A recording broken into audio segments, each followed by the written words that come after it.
Ebele had always been a rebellious child. As a teenager, she met Tunde, a charming and adventurous young man.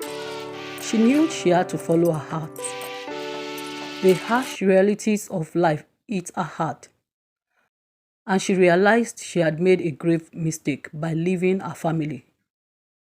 But shame had made her not to return home. With a heavy heart, Ebele knew she had to return home. But the thought of facing her parents and community filled her with shame and fear. How could she go back after all that had happened? One day, while struggling to make ends meet, Ebele met a kind-hearted pastor who introduced her to the love and grace of God. She found solace in her newfound faith and began to see the world in a different light. As she grew in her Christian walk, Ebele gained the courage to face her past and return home. It wasn't easy, but with the support of her new church family, she took the first step towards reconciliation. The humid Ibadan air clung to Ebele like a second skin as she stood outside the imposing iron gates of her childhood home. Her heart hammered, a frantic rhythm against her ribs, a stark counterpoint to the quiet hum of the afternoon. 5 years. 5 years since she slammed the gate shut, a rebellious teenager chasing after Tunde's honeyed promises and a one-way ticket to disappointment. Against her parents' wishes, she left home, dreaming of life filled with love and excitement. Tunde, the charming but feckless artist, is gone now, a victim of a stray bullet in a gang fight. Ebele was left with two small burdens: Ayo, a bright-eyed 4-year-old daughter, and Dapo, the perpetually sniffing 2-year-old, clutching a tattered teddy bear. The meager earnings from her hair braiding store on the busy Makola street were barely enough to feed them. Shame, a bitter pill, gnawed at her. Mama's stern face, etched with worry lines, even back then flashed in her mind. Mama who had pleaded with her to stay, to finish school. Ebele had scoffed, blinded by young love's foolhardy bravado.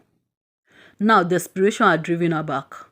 Swallowing a lump in her throat, she pushed open the gate, the rusty hinges groaning like a lament.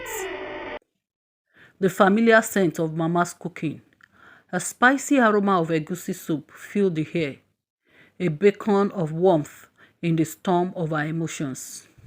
Mama, older yet somehow still formidable, stood at the doorway, her face a mask of conflicting emotions.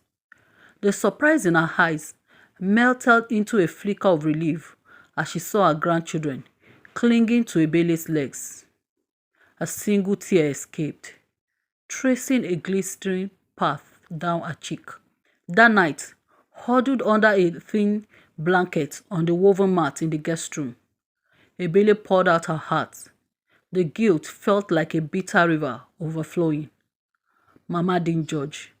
She just listened patiently. The next morning, Mama helped her bathe the children, a silent act of love that spoke volumes.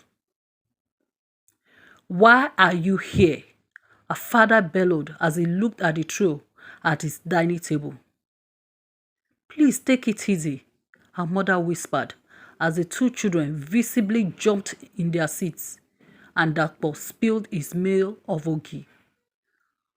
"Woman, don't tell me to take it easy. What is she and her two rascals doing in my house and eating my food?"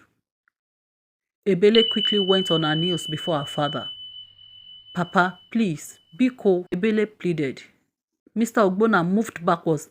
Ebele tried to touch his feet. "Don't you dare touch me," he exclaimed. "You brought shame and disgrace to me. I had plans for you. You are my only daughter, and I would have gladly sold the last shirt on my back to send you to the best university. But what did you do?" The room was quiet for a few seconds. You ran after a useless low-life boy. Then you return after how many years with these two? He waved at the grandchildren. Why are you here? He asked again.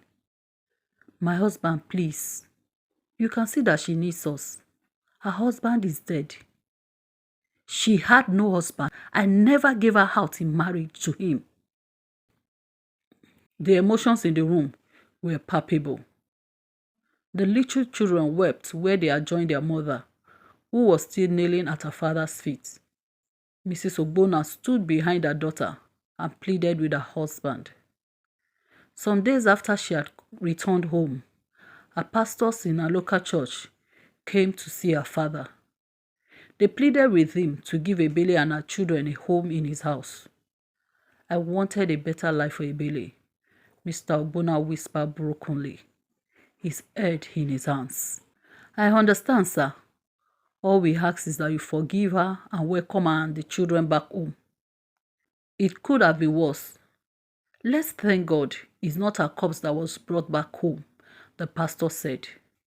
Her parents, though initially disappointed, soon saw the change in their daughter and started warming up to her. Ebele's children brought joy to the family once again, and her faith became a beacon of hope for those around her. Days turned into weeks. Ebele found solace in the routine, braiding hair in the mornings in front of her parents' house and assisting Mama cook in the evenings. The grandchildren loved listening to folk tales. Ebele attended church regularly, drawn to the message of forgiveness and a love that transcended judgment. Slowly, a faith she had neglected in her youth began to take root. It wasn't a magic solution, but it provided a source of strength, a quiet belief that maybe, just maybe, she could rebuild her life, one strand of hair, one whispered prayer at a time.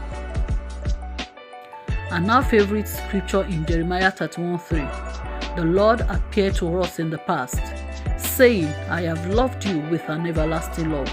I have drawn you with unfailing kindness, warmed her heart in the coldest nights when the fear of our uncertain future stared her in the face. One day, her father called her and her mother to a meeting. You are just 22. You are not too old to go back to school. I want you to get an education. Even if you want to be a hairstylist, at least be an educated one so you can attract high-paying customers. Are you willing to go back to school? Ebele was speechless. Tears rolled down her eyes.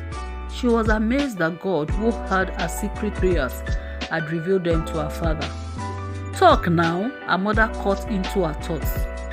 Yes, Papa. Yes, Mama. I want to go back to school. But what of my children? Don't worry about them. Mama will get a nanny to help with them. Just make sure you don't jeopardize this second chance. Her father's stern voice was in contrast to the love exuding from his eyes. And so, with a heart heavy with guilt and burning with determination, her father's warning that she couldn't jeopardize a second chance ringing in her ears, Ebele pushed against all odds. She was enrolled in a night school. Dimly lit classrooms buzzed with the murmur of eager minds. Ebele, surrounded by teenagers that she was light years older than, soaked up knowledge like a parched earth, absorbing rain. She devoured textbooks under the harsh glow of bulb in the room she shared with her children while they slept soundly. There were days when discouragement threatened to pull her under, and even though her father was paying for her education, still did her hair business by the side so she could have some money to get basic stuff for her children. And so, on some days, exhaustion would cling to her like second skin. The taunts from some classmates who saw her as an overaged dreamer, but then the thoughts of her children, or the encouraging words from one of her teachers, Mr. Bako, a man who saw the hunger for knowledge in Ebele's eyes, would rekindle the fire within her. Despite the odds, Ebele excelled in her studies, earning top grades. She applied for a scholarship and was accepted into a prestigious university. She walked across the stage, graduating with honors. Her children and parents cheered proudly. Years later, Ebele, who was now a teacher, was a pillar of the community, inspiring countless young girls in her community. She had become a role model not just for her daughter, but for the many young women in her neighborhood, school, and the church who saw in her the power of education, the courage to rewrite their own stories. Ebele's journey had been arduous, paved with sacrifices, but in the end, education had been her liberation, a testament to the unwavering strength of a parent's love and an unyielding will to learn. Ebele proved that with resilience and determination, anyone can overcome adversity and achieve their dreams. Her story became a beacon of hope, showing that education is the key to unlocking a brighter future. As Ebele helped her daughter Ayo, who was now a teenager with her school assignments, while Dapo, all smiles and mischief, chased butterflies in the garden, a well of gratitude sprang up in her heart. Her eyes connected with her parents, who unknown to her had been watching her and her children with pride and joy. Her smile communicated her gratitude to her parents that had left no stone unturned to see that their only daughter becomes educated. She had returned home like the prodigal son, not just to a house, but to a love that had endured. And even though the path had been paved with thorns, she had found faith, a guiding light in the darkness, a promise of the brighter future that was now a reality. Ebele's journey was long and arduous, but in the end, she discovered that God's love and forgiveness can heal even the deepest wounds. She became a testament to the power of redemption and a shining example of the transformative grace of God.